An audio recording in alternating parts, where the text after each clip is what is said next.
Armagedon și Apocalipsa, termeni deja consacrați pentru războaie generalizate la scară planetară, cu tremure devastatoare, degradare ireversibilă climatică, asteroizi scăpați de sub supraveghere care lovesc catastrofic planeta sau convulsii sociale scăpate de sub control.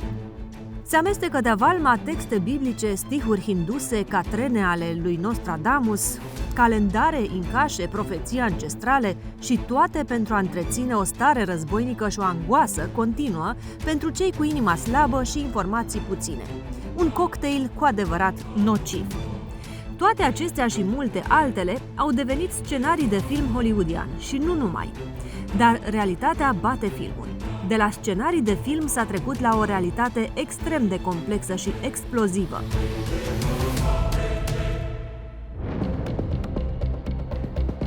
În discursul său de luni seara, 30 octombrie, premierul israelian, Benjamin Netanyahu, la îndemnul ONU de încetarea focului, a declarat categoric: acum este vremea pentru război. Această declarație a pus pe jar planeta, liderii lumii temându-se de o extindere fără precedent a conflictului palestinian. Nimeni nu știe dacă războiul este acum crezul politic al lui Netanyahu sau pur și simplu citează din textele sacre vechi testamentale la care s-a abonat în ultimele discursuri. Doar miercuri seara citase un alt pasaj din cartea profetului Isaia cu privire la amploarea distrugerilor. Toți ochii sunt îndreptați asupra prim-ministrului israelian care, deși contestat atât intern cât și extern, are încă toată autoritatea de a fi îngerul păcii sau demonul războiului.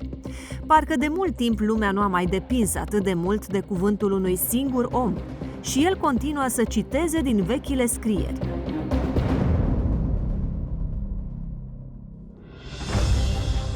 Pun pe gânduri și cuvintele profetului Daniel.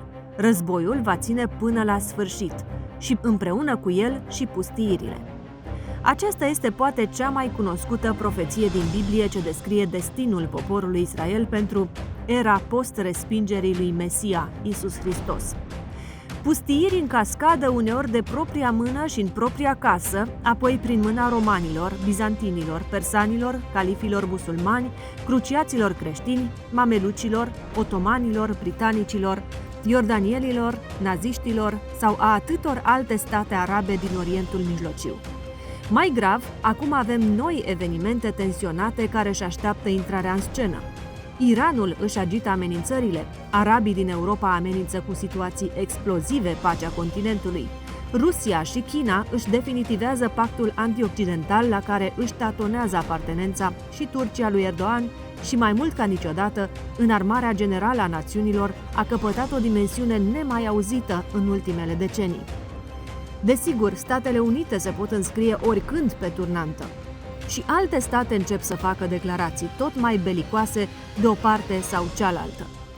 Suntem oare la începutul războiului zilei celei mari despre care Biblia anunță că este capodopera duhurilor rele care îi strâng pe războinici împărați ai pământului în locul care pe evreiește se cheamă Armagedon? Vom rămâne surprinși să aflăm că Armagedonul iese din cadrul scenariilor de film și ne confruntă cu o problemă mult mai spirituală decât agitatul ostentativ al armelor. Vom descoperi că este un conflict dintre bine și rău la o dimensiune mult mai mare decât o mică regiune palestiniană. Vom redescoperi un Dumnezeu prezent în istoria acestei lumi și vom avea de-a face cu un deznodământ total neașteptat.